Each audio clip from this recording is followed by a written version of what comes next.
Hello everyone, my name is Tamisha Thorpe and I'm going to go ahead and hop in and discuss our instructional procedures, the three that I selected for this week's discussion. The first one that I selected was the anticipation guide. The anticipation guide is a pre-reading strategy in which you give 4 to 6 statements. You should give less for younger children, 4 to 6 statements in which the children, before they read, they decide whether they agree or disagree with those statements.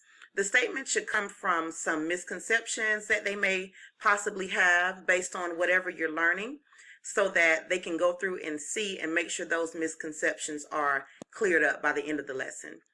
I like this form because it allows you to place the statements here and students can decide whether they agree or disagree. Not only that, they can also see what page number the information is on that either refutes or supports their idea, whether they agree or disagree. And they need to figure out if they were right and also reflect on that. So in this one guide, it allows students to go ahead and think through those statements and put what they think and use it as they're reading as well. So this anticipation guide sets a purpose for their reading. So they're not just going through the pages and not really thinking about deeply what they're reading. Also, it influences comprehension in a positive way because students have to slow down and think about what they're reading based on those statements because they're looking for something as they read.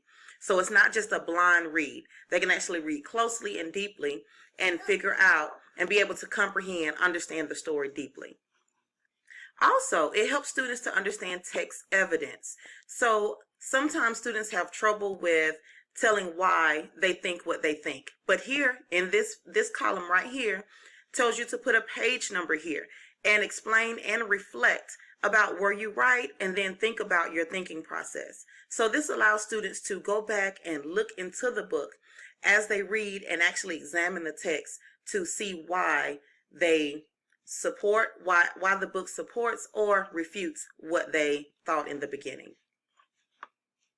And the standard that I chose to cover is to recount stories, including fables and folktales from diverse cultures, and determine their central message, lesson, or moral. And to recount stories, students do have to comprehend deeply. So that's why I believe that this is a great,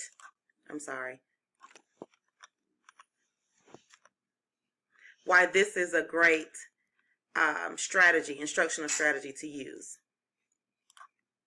The next one is Reader's Theater.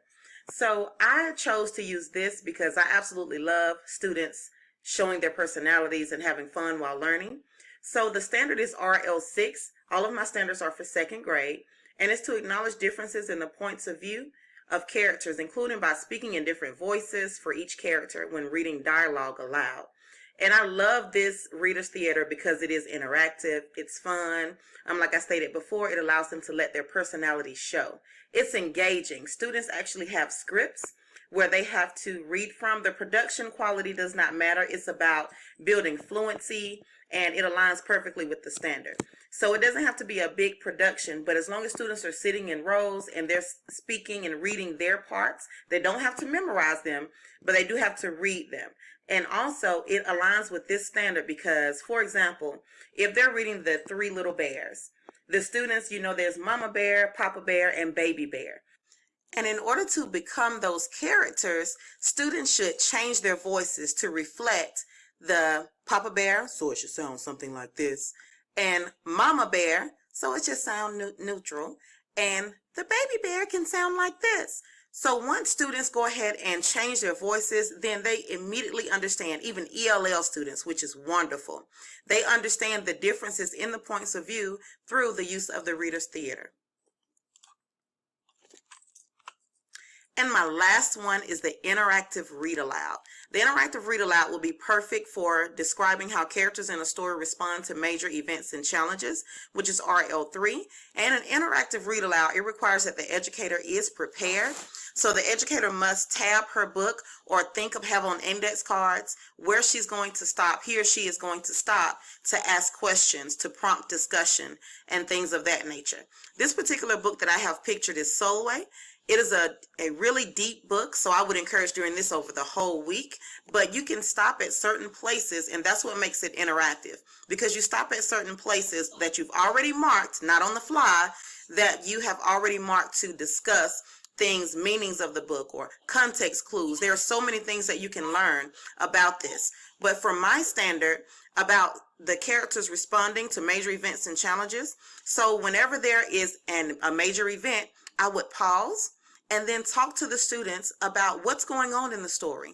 It also requires you to think aloud, which is another strategy that has to come into play. For you to think aloud and think through, I wonder what's going on here, and how is she responding? How does she react? What is she doing because of the major event or challenge that's occurring here in this story at this particular time? So this also provides print concept modeling, because you're tracking with your fingers. It shows students strategies to better comprehend the text, so thinking through the text. And also it's engaging, because students have the opportunity to talk to you and discuss, have conversations about the text. So these are my 3 strategies, and I hope you enjoyed. Thank you so much. Bye-bye.